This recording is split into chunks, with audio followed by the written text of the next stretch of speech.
Hi everybody, I hope you're doing well today. Today we're going to be drawing a non-objective picture. Non-objective means that there are no realistic objects in the picture. We're only going to be using shapes, lines, and colors to create an image that is interesting to the audience. To complete this task today, you're going to need a piece of paper and a pencil. If you would like, you can also use a ruler to draw straight lines or find an object that has a straight edge to it. I am also going to be using some objects that I found around the house to trace shapes with. If you want to find some objects, that's great. If you don't have any objects, you can always freehand it.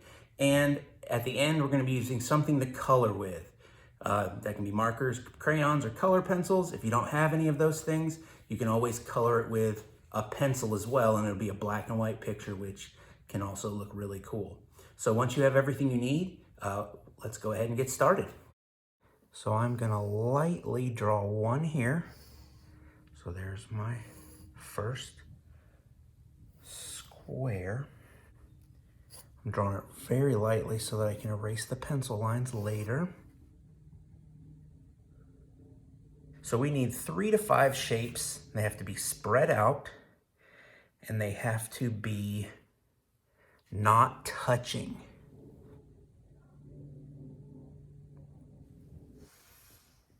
Notice that every once in a while I mess up the tracing and I go off the edges a little bit. Not a big deal. So there's step 1. I've got 1, 2, 3, 4, 5 shapes traced. None of them are touching. A couple of them are going off the edge of the paper, which helps to give that feeling that the picture keeps going. And next we'll begin adding colors. So we're going to add colors inside the shapes that match the colors on the outside of the shapes.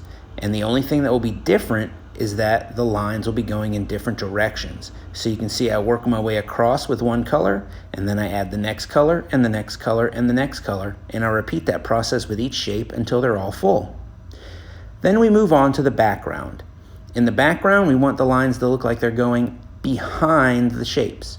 So we're going to draw them across and stop every time we hit a shape and jump over it. So you'll see when we start, we hop over the shape, we keep going, and we hop over the shape again until we get to the edge.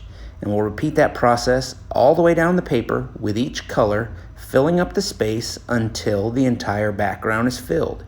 The only difference between the background and the shapes will be that the lines are going in different directions, but all of the colors will be exactly the same.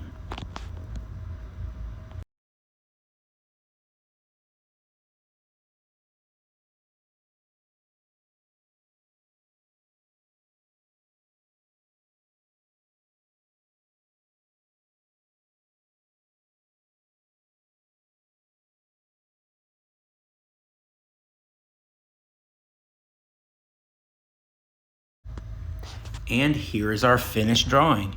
And even though the colors are exactly the same in the shapes as they appear in the background, because of the contrast that we created by changing directions, the shapes appear. The lines inside the shapes are vertical, which means they're going up and down, and the background lines are horizontal, which means they're going left to right. And this one difference is enough to create the illusion of these shapes standing out from the background. I hope you enjoyed our drawing today, and I will see you next time.